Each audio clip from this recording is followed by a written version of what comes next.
So they was right at first was after me to come home with them from school. Now, when you have a one-room school like that and have 15, 18 students, everybody in the neighborhood knows everybody else. The teacher knows all of the parents. Sometimes they used to visit school a lot. I've had mothers come, bring their lunch, and stay all day. I had them when they had a little 4-year-old or a 5-year-old to come to school and stay all day, so the child could see what school was like, because he was going to have to come the next year. So we pretty much knew everybody and knew kind of what their home life was like. Well, anyway, I put this family off about as long as I could. They were the youngest of about 10 children and in the family, and some of the other older children were married and away from home. And I hesitated. It really didn't feel like I wanted to go. I thought the mother and father were getting older and they probably didn't need to put up with me. But I just couldn't get out of it, so I went home. Well, I'd heard a few little stories about what that home life was like, but I hadn't taken it, so I went home with her. Well, that night, when it came time to go to bed, why, everything in the house looked clean and everything, and the mother had put up a cot, I guess you'd call it, folding cot. That held folding bed, that was it. It held 2 people. And she had it there in maybe the dining room or something. And prettiest white, clean sheets on it you ever saw. Everything looked nice. Well, I hadn't been there very long. We were getting ready to go to bed. And I saw something crawling across that pillow. That girl took her finger. One of them was sleeping. Well, one that had insisted that I go home with her, the 13-year-old, took her finger. You know what it was? Any of you know? You know? What? Spider? Spider? No. Yes? Frog? No, wasn't that big. All right, just speak out if anybody knows. Bug? No? You probably have not ever heard of them, or that they existed. Leech? Bed bug. Oh. Bed bug.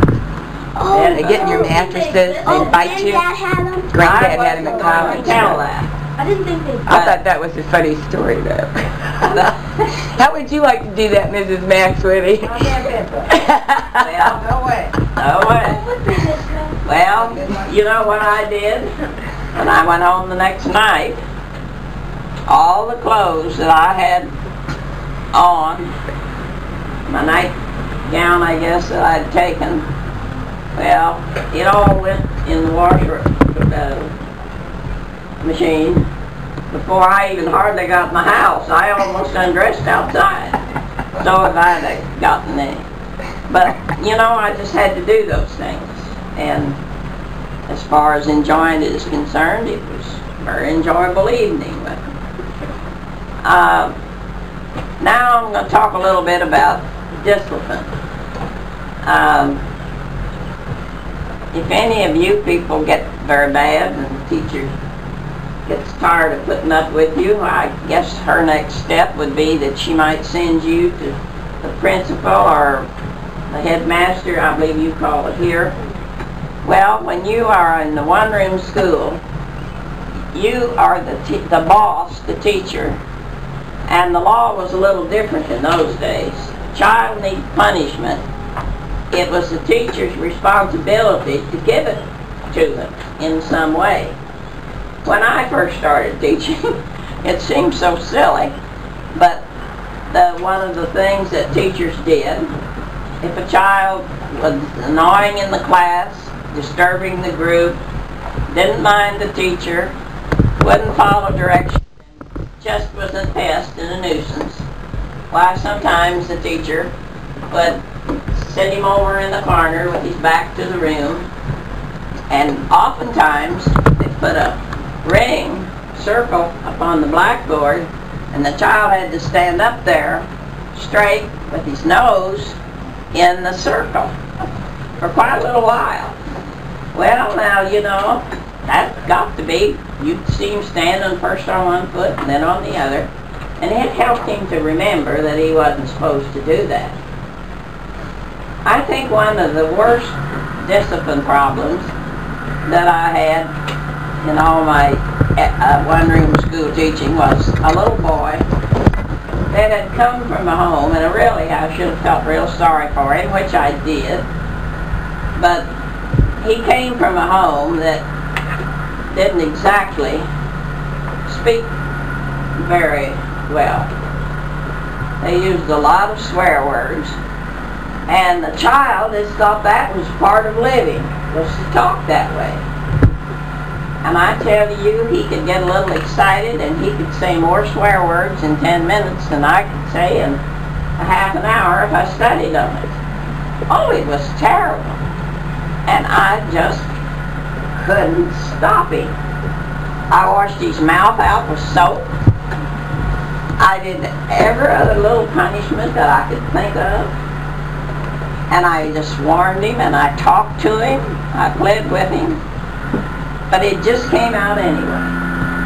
Well, you know, you let something like that go on, and the other children are going to pick it up too. So that was terrible. So I found no other way than to use that little ping pong paddle that I kept in my desk. Y'all know what a ping pong paddle is. Now you can just do a right good job of getting a little spanking with that. And so I just had to turn him over my knee quite a few times and give him a pretty good little paddle. But you know, I don't know that he thought before he spoke a little better.